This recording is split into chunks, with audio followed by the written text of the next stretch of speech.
Et depuis les années 70, le taux d'activité des femmes progresse, mais les inégalités salariales persistent, avec une différence de 24% en moyenne dans le secteur privé, selon l'INSEE. Depuis 4 ans, toutes les entreprises d'au moins 50 salariés doivent publier leur index de l'égalité professionnelle.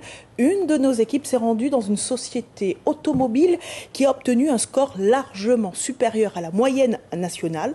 Brigitte Wahab et Clotilde Séraphin-Georges, on en parle juste après avec notre invité. L'emploi dans le secteur automobile est largement dominé par les hommes, comme dans cette entreprise guyanaise. Pour autant, les femmes qui y travaillent peuvent évoluer. C'est le cas de Marjorie, chargée de mission. Elle a commencé comme stagiaire 10 ans auparavant. J'ai commencé en stage, aujourd'hui je suis en CDI, je fais partie du comité de direction. C'est vraiment une vraie grâce d'évoluer, d'avoir de nouvelles responsabilités, des équipes avec nous et de changer, d'avoir des challenges.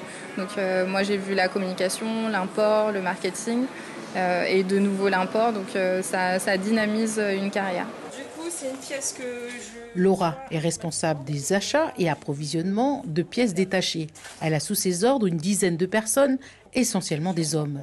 Ses compétences sont mises en valeur. J'ai fait en fait des études en langue étrangère appliquée et en logistique et transport. Auparavant, j'avais un poste plutôt dans le transport routier. Aujourd'hui, je suis plutôt de l'autre côté, partie de logistique. Voilà, je pense qu'il y a plein de possibilités et qu'on peut toujours évoluer tant qu'on est curieux, qu'on a envie d'apprendre. Voilà, c'est possible. La société a obtenu 91 points sur 100 à l'index de l'égalité professionnelle, la moyenne nationale étant de 86. La directrice est une femme, elle est donc vigilante concernant l'égalité salariale entre les hommes et les femmes. Il faut que l'entreprise soit le reflet de la société et donc on va parler de mixité sociale. Donc à ce titre, ça commence par des hommes et des femmes et à compétences égales, les salaires sont effectivement les mêmes. Ensuite, au niveau de l'encadrement de Guyane Automobile, il y a 20 cadres et sur ces 20 cadres, il y a 10 hommes, 10 femmes. Au niveau de la jeunesse qui arrive en Guyane, on a 15 alternants et 6 stagiaires. On a 8 garçons et 7 filles pour donner la suite, pour donner le tempo sur l'avenir, c'est ça. Sur les 140 employés, 70% sont des hommes et 30% des femmes.